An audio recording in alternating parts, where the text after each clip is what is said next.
গৌরহরিকে খেতে দেয়, আজও দিয়েছে। নারায়ণী মনে মনে ভাবছে, গৌরহরি তোমাকে যারা ভালোবাসে তাদেরকে তুমি বড় কাঁদাও কেন? দেখো তুমি আমার স্বামীকে কেড়ে নিলে, আমার পিতামাতাকে কেড়ে নিলে। যদি আমার একটা সন্তান হতো, আমি যখন আর তোমার নাম করতে পারবো না, সেই সময় সেই সন্তান আমার কানের ধারে বসে হরি নাম শোনাতো। হরি বল হরি বল। গৌরহরি তো আমার অন্তর্যামী, সবই বুঝতে পারে। আজ পান খেতে খেতে নারায়ণীকে বলল, নারায়ণী এই যে আমার এই যে এঁঠো পান প্রসাদ হিসাবে তুমি গ্রহণ করো। যেই না গৌরহরির ওই এঁঠো পান নারায়ণী সেবা করলো, সেদিন হতে নারায়ণী গর্ভবতী হয়ে গেল। নদিয়ার লোক সমালোচনা করে, ওর স্বামী গর্ভবতী, ওর প্রায়শ্চিত্ত করতে হবে।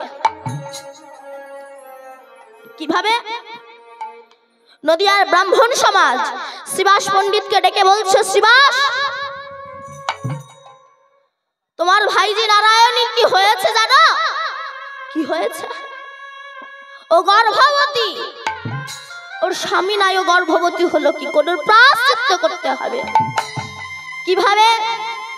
গরম ঘি টকবক করে ফুটবে, আর ওই ঘি চামচে করে নিয়ে নারায়ণীর মুখের মধ্যে ঢেলে দেওয়া হবে, আর ওটা পুড়তে পুড়তে ভেতরে যাবে, তখনই প্রায়শ্চিত্ত হবে। কিন্তু রাখে হরি, পরেরটা কি ভুলে গেছে? মারে কে? আর মারে হরি, রাখে কে? কথা নারায়ণী শুনতে পেল। শ্রীবাস বলছে, নারায়ণী সত্যি করে বলতো তুই কি গর্ভবতী? নারায়ণী বলেছিল, হ্যাঁ কাকা। তবে তুমি নদিয়ার ব্রাহ্মণ সমাজকে দলবদ্ধভাবে আমার কাছে আসতে বলো, এসে আমার গর্ভের কাছে জিজ্ঞাসা করতে তাদেরকে বলো যে আমার গর্ভের ভিতরে আছে কে। যদি আমার এই গর্ভ অপবিত্র হয় কোনো উত্তর আসবে না, আর যদি পবিত্র হয় তবে এই গর্ভ থেকে উত্তর আসবে। হরি বল হরি বল। শ্রীবাস পণ্ডিত সবাইকে জানিয়ে দিল, নদিয়ার ব্রাহ্মণ সমাজ দলবদ্ধভাবে নারায়ণীর কাছে এসেছে। নারায়ণী বলে, তুমি কেন গর্ভবতী? নারায়ণী বলছে, আমি তো বলতে পারবো না, আমার গর্ভের কাছে জিজ্ঞাসা করো। তখন নদিয়ার ব্রাহ্মণ সমাজ বলেছিল, বলো তুমি নারায়ণীর গর্ভের ভিতরে তুমি কে? নারায়ণীর গর্ভ থেকে তখন হুঙ্কার দিয়ে উত্তর এলো, কি? বৃন্দাবন দাস নাম আমার, নিত্যানন্দ গুরু, পিতায় আমার শ্রী চৈতন্য, বাঞ্ছা কল্পতরু।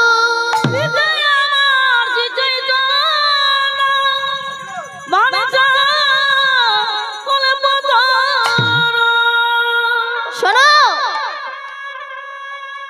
আমার পিতা হচ্ছে শ্রী চৈতন্য মহাপ্রভু, আর নিত্যানন্দ প্রভু হলেন আমার গুরুদেব। এই নারায়ণীর গর্ভ থেকে যিনি জন্মগ্রহণ করেছিলেন, এনার নাম হচ্ছেন বৃন্দাবন দাস ঠাকুর, যিনি চৈতন্য ভাগবত রচনা করেছিলেন। তাই ডাক যদি সঠিক হয়, ভক্তের ডাকে ভগবান কি না এসে থাকতে পারে গো? যাকে ভালোবাসলে আমাদের জ্বালা দূরীভূত হয়ে যাবে তাকে ভালোবাসি না, কেবল সংসারকে আঁকড়ে ধরে আছে। নামের এমনও করুণা জানেন, মহাপ্রভু তো প্রতিদিন শ্রীবাস সঙ্গনে হরিনাম করেন, তাই তো? আজও মহাপ্রভু শ্রীবাস সঙ্গনে হরিনাম করছে। আজ মহাপ্রভু শ্রীবাস সঙ্গনে যখন হরিনাম করছে, শ্রীবাস মহাপ্রভুর এত বড় ভক্ত হওয়া সত্ত্বেও মহাপ্রভু শ্রীবাসকেও পরীক্ষা করেছিল। কেমন ভাবে? না শিবাস মহাপ্রভুর সঙ্গে হরিনাম করছে। এমন সময় শিবাস শুনতে পেলেন একটা কান্নার আওয়াজ। যখন শিবাস মহাপ্রভুর সঙ্গে হরিনাম করছে, সেই সময় শিবাসের একমাত্র পুত্র মারা গিয়েছে। তাই শিবাস পণ্ডিত ওই মৃত পুত্রকে কোলে করে নিয়ে কাঁদছে। মালিনী দেবী, শিবাসের স্ত্রী মালিনী দেবী মিত্রপুত্র কোলে করে নিয়ে কাঁদছে। শিবাস কান্নার আওয়াজ শুনতে পেয়ে গৃহের ভিতর প্রবেশ করে বলল, মালিনী, কান্নার আওয়াজ শুনতে পেলাম, কোথা থেকে এই কান্নার আওয়াজ আসছে? মালিনী তখন বলছে, জানো স্বামী, আমাদের একমাত্র পুত্র না একটু আগে মারা গিয়েছে। কি বললে মালিনী? বাজে কথা বলো না, সন্তান মারা যায়নি, বরং ঋণ শোধ করে দিয়েছি। কেন? যার কাছ থেকে সন্তান নিয়েছি তাকে আবার ফেরত দিয়েছি। সন্তান মারা যায়নি, বরং ঋণ শোধ করেছি। শুনে রেখে দাও মালিনী, যদি তোমার ওই কান্নার আওয়াজে আমার মহাপ্রভুর হরিনাম ভঙ্গ হয়ে যায়, এখন তো তোমার পুত্র মারা গিয়েছে, যদি ওই কান্নার আওয়াজে আমার মহাপ্রভুর হরিনাম ভঙ্গ হয়ে যায়, তবে আমি নিজে সুরধ্বনি গঙ্গার তীরে গিয়ে প্রাণ বিসর্জন দেব। হরিমা, কেঁদো না মালিনী, তুমি কেঁদো না। মালিনী তখন ঘরের এক কোণে বসে চোখের জলে ভেসে ভেসে কাঁদছে। এদিকে শিবাস মহাপ্রভুর কাছে এসে দাঁড়িয়েছে। মহাপ্রভু বলছেন, শিবাস, আমি প্রতিদিন তোমার গৃহে হরিনাম করি, জানো, আমার মনে শান্তি হয়, কিন্তু আজ না তোমার গৃহে হরিনাম করে আমার মনে শান্তি হচ্ছে না। শিবাস বলছে, প্রভু, তোমার মনে শান্তি হচ্ছে না, কি হয়েছে তোমার? তখন শিবাসকে মহাপ্রভু বলছে, আচ্ছা শিবাস, তোমার ঘরে কি কোনো অমঙ্গল হয়েছে? শিবাস তখন বলছে, প্রভু, যার ঘরে তোমার মতো মঙ্গলময় হরি থাকে, তার ঘরে কি কখনো অমঙ্গল হতে পারে? হরি বল, হরি বল, হরি বল। মহাপ্রভু বলছে, না না শিবাস, আমার মনে হয় তোমার গৃহে কোনো অমঙ্গল হয়েছে। তখন পাশ থেকে একজন ভক্ত বলছে, জানো প্রভু, একটু আগেই না শিবাসের একমাত্র পুত্র মারা গিয়েছে। হরি বল, হরি বল। শিবাস, তোমার পুত্র মারা গিয়েছে? তোমার পুত্র মারা গিয়েছে, কই তুমি তো আমায় বললে না? শিবাস তখন বলছে, প্রভু, জগতে কে কার পিতা, কে কার মাতা? প্রভু, তুমি ছাড়াই আমার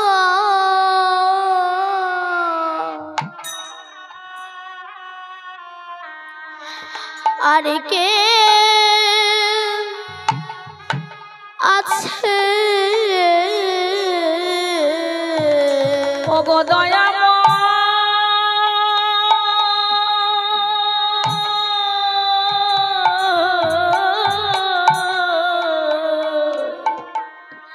বলো তুমি ছাড়াই আমার,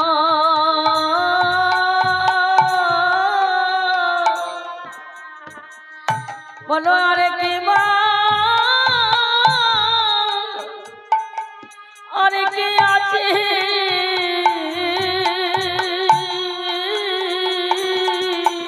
ও দয়াময়,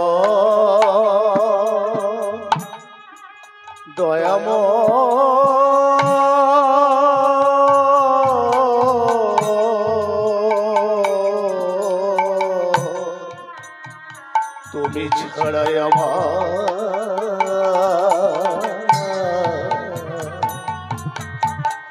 আর কে আছে তুমি আমার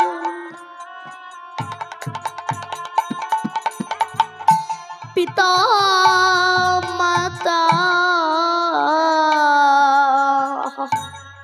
বলে তুমি ছাড়াই আমার বলো কে আছে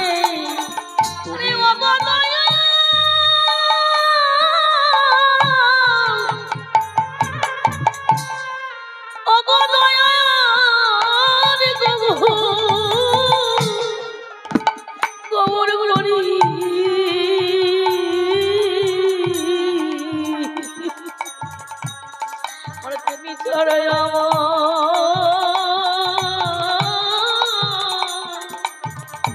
বলো কে আছে ওগো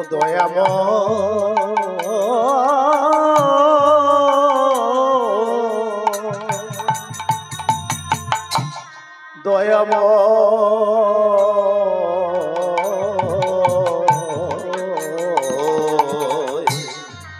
বলো বলো তুমি ছাড়াই আমার আর কে আছে তুমি ছাড়া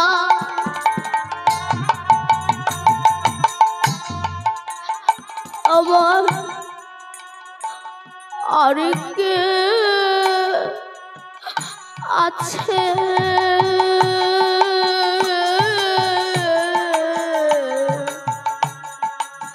তুমি ছাড়া তোমার ওই চরণ ছাড়া আমায় করো না হে তুমি ছাড়া আমার আরে কে আছে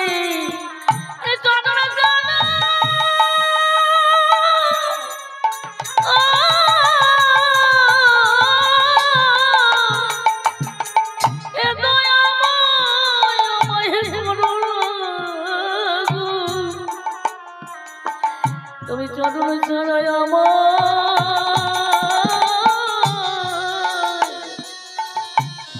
আমায় করো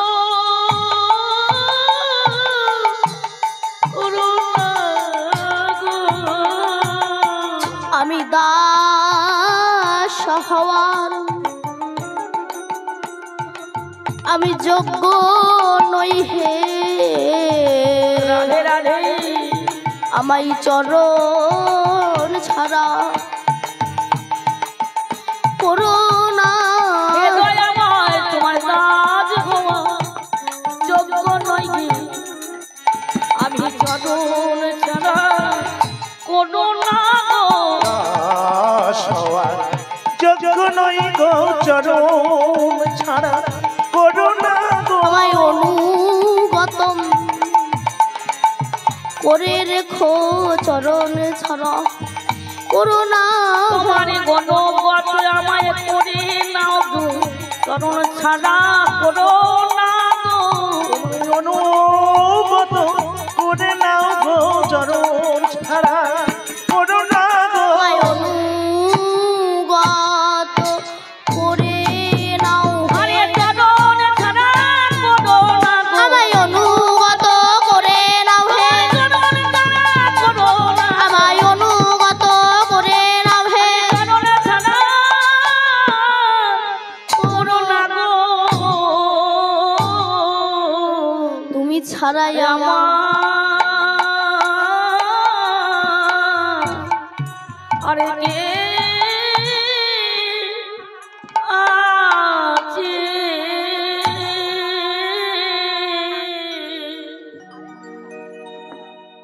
জয় রাধে তাই আজ আমার গৌরু হরি পূরবের ভাবে বিভাবিত হয়ে সুরধ্বনি গঙ্গার তীরে খেলা করছে। তাই দেখে আমার পদকর্তা আজ পদ লিখলেন। কি লিখলেন?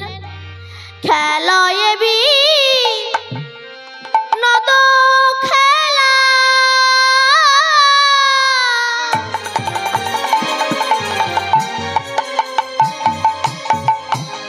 আমারে গোরা বন মালি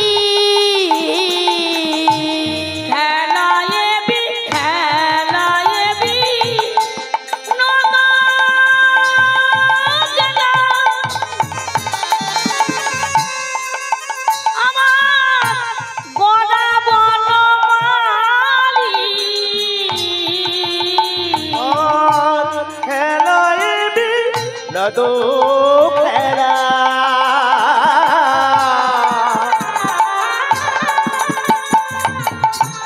গোরা বন মালি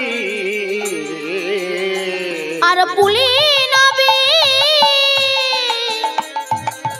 হারা করি আমার ভক্ত মণ্ডলী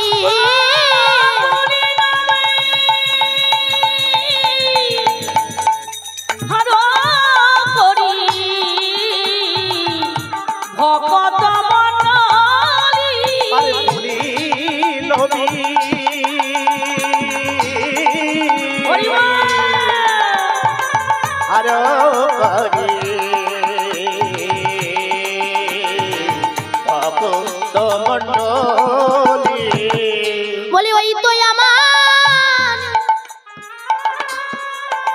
গোরাই নাচে দেখো দেখো ওই তো আমার গোরাই নাচে দেখো ওই তো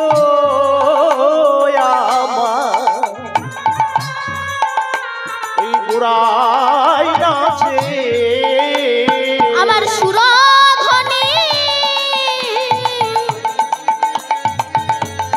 আলো করে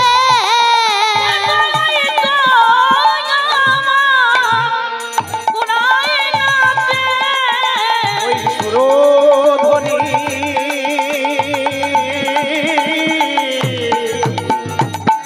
আলো করে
আমি আরেকটু বলি শুনুন।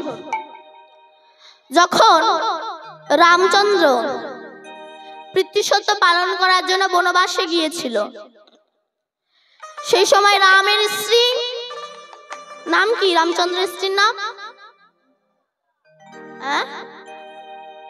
শুনতে পাচ্ছি না। সীতা।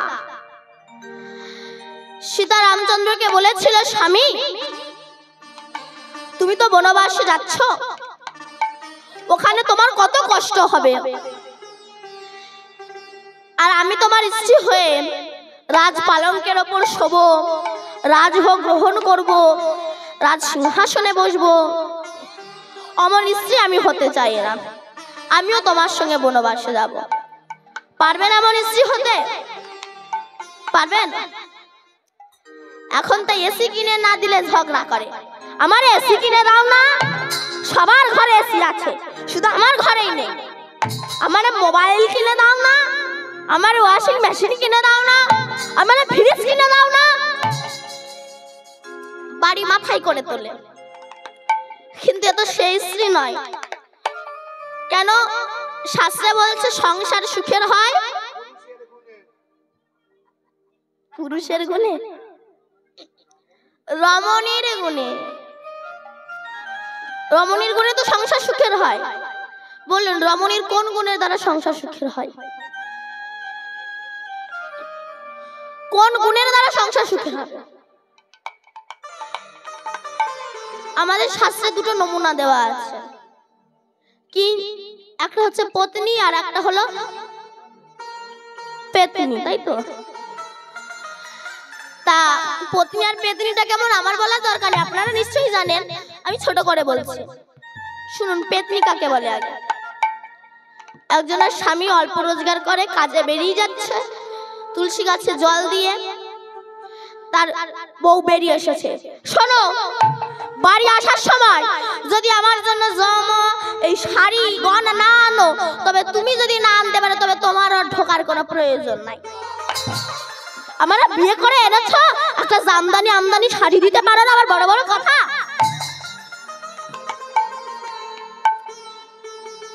একে শাস্ত্রে বলা হয় পেতনি। আর পত্নী কাকে বলা হয়? স্বামী বেরিয়ে যাচ্ছে কাজে, স্ত্রীর সামনে এসে দাঁড়িয়েছে। একটু দাঁড়াবে? কেন?